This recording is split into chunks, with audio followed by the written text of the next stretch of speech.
I do have a few announcements to make today. First, I'm signing an executive order reopening our state parks and allowing for golf courses to reopen.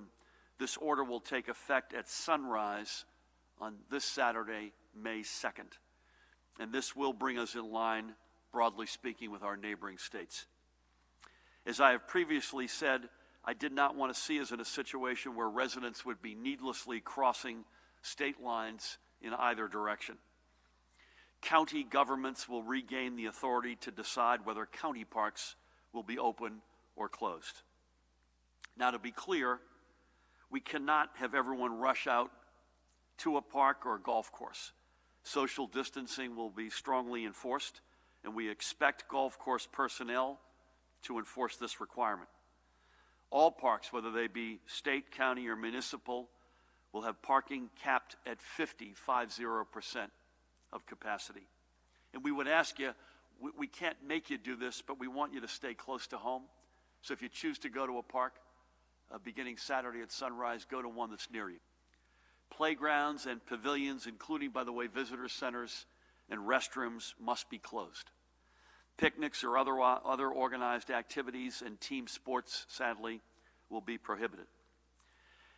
And our reopening comes with a strong recommendation that everyone wear a face covering when social distancing measures, I was going to say something which I'm not even going to agree with, when they're difficult to maintain, period. We want you to wear face coverings. I have not mandated this as part of the executive order. It is a strong recommendation that you cover your face. But Judy and I and Pat reserve the right to mandate that. And we'll be looking very, very closely this weekend in how people adhere to these both social distancing guidelines as well as whether or not you're covering your face. But for passive recreation, including running and hiking, biking, fishing, boating, kayaking, and horseback riding, come Saturday morning, our state parks will be open once again.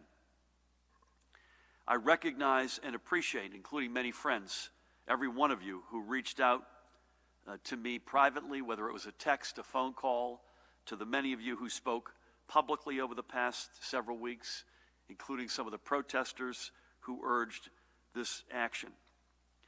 I don't know how to say this delicately, but with the exception of the mental health case that many of you have come my way, your interventions to me did not matter one little bit. So with all due respect to all the pressure that's been out there, we couldn't frankly care. We make this call based on data, science, fact, and again, the exception is also on mental health. Trust me, I did not order these closures on a whim. They were made only after detailed discussions, particularly with the likes of the folks to my right, with our public health, especially our public health and public safety personnel. Our goal has been simple and clear, and that is to slow the spread and decrease the rate of infection.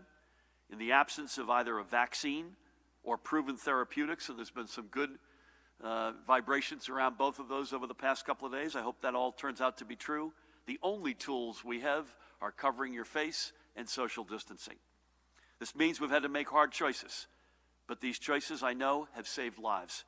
I am the one who bears the burden of making these decisions, and there is no amount of incoming that I won't take to save the life of one child, one mother, one father, one grandparent, one neighbor. I make this decision today based on the facts and the data on the ground as I laid out in the plan that I laid out on Monday. We have seen a consistent reduction in some key metrics, including hospitalizations.